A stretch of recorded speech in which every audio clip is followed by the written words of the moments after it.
American Family News, I'm Steve Pugh. Redrawn congressional districts have resulted in 2 New York incumbents losing their primaries for the U.S. House. Tanya J. Powers has more. New maps that merge the districts of longtime Manhattan Democratic Representatives Jerry Nadler and Carolyn Maloney have resulted in a win for Nadler following the contentious head-to-head matchup of the incumbents. Daniel Goldman has won his Democratic primary for a rare open seat in the 10th district, covering southern Manhattan and including Wall Street. He's a former federal prosecutor who became known nationally as lead counsel for House Democrats in former President Trump's first impeachment hearing. And state Republican Party Chair Nick Langworthy won a primary in the western part of the state, defeating Buffalo businessman Carl Palladino in the redrawn 23rd district. In New York, Tanya J. Powers, Fox News. Students in Columbus, Ohio start virtual learning today as the teachers union continues to strike. Columbus City Schools parent Deanna Purcell explains why it's devastating for her 4 kids. My kids are very behind. They already required certain services to keep them on track. Emotionally, it's very depressive for them. Socialization is a big part of schooling for most children. It puts them behind in a lot of different aspects. President Biden could be making a big announcement today in the way of student loan debt. Chris Woodward has more. The Hill is reporting that Biden may announce at least $10,000 in loan forgiveness for borrowers who make less than $125,000 annually. Supporters have argued for years that an effort such as this would help millions of Americans, but Lindsay Burke of the Heritage Foundation disagrees. She warns this will have major inflationary effects and likely lead to tuition hikes down the road. It's incredibly unfair to the millions upon millions of Americans who responsibly paid down their loans, who worked hard when they graduated college, lived modestly, didn't go to fancy dinners or take vacations so they could diligently repay the loan that they agreed to repay, to pay it back. And I'm sure at this point, those Americans who have repaid their loans are wondering if they're going to get a $10,000 rebate check, but I'm not holding my breath. Meanwhile, it remains to be seen whether this is even legal. In the Higher Education Act, there is some authority for the president to cancel some particular targeted student loan debt for eligible groups under particular circumstances. But this idea that through an executive order, the president will just unilaterally provide broad-based student loan cancellation, I think that is going to be a big legal question moving forward. I'm Chris Woodward. A conservative columnist says it isn't good enough that Dr. Anthony Fauci is just stepping down from his position as Joe Biden's chief medical advisor. Chad Groening has more. When Fauci announced on Monday that he is stepping down in December from his post as director of the National Institute of Allergy and Infectious Diseases to pursue the next chapter of his career, the president praised Fauci's, quote, unwavering commitment to his work at the White House. But many Americans cheered that the man, sometimes referred to as King Tony, will no longer be inflicting misery on the American population with his edicts like mask mandates, shot mandates, lockdowns, and who can be invited to Thanksgiving dinner.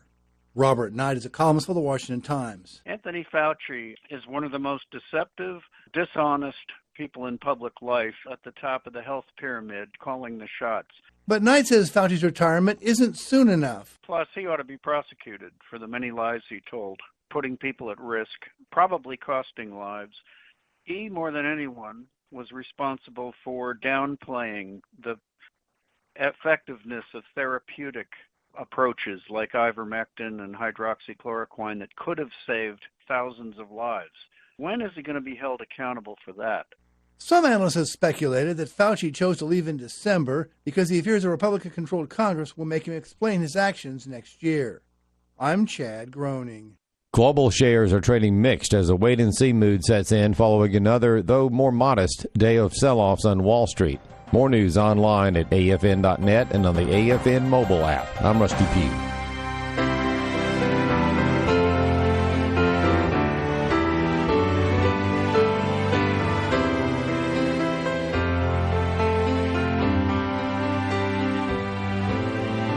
In holy pages, this truth can be found, a promise to stand on when darkness abounds. Right never loses and wrong never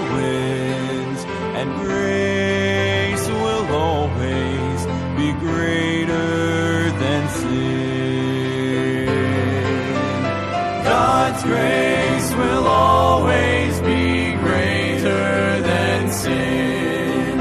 Calvary's proven it time and again. Whatever you've done, wherever you've been, God's grace will always be greater than sin.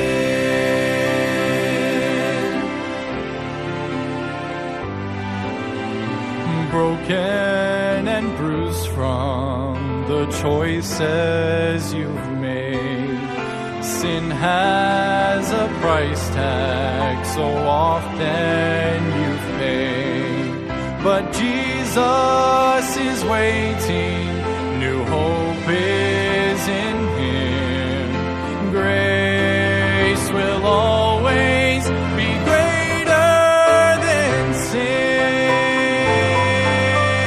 God's grace will always be greater than sin. Calvary's proven it time and again. Whatever you've done, wherever you've been, God's grace will always be greater than sin. I'm just a sinner. I'm just a sinner saved by grace, saved by grace.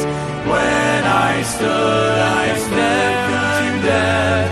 He took my place. Whatever you've done, wherever you've been, God's grace is greater.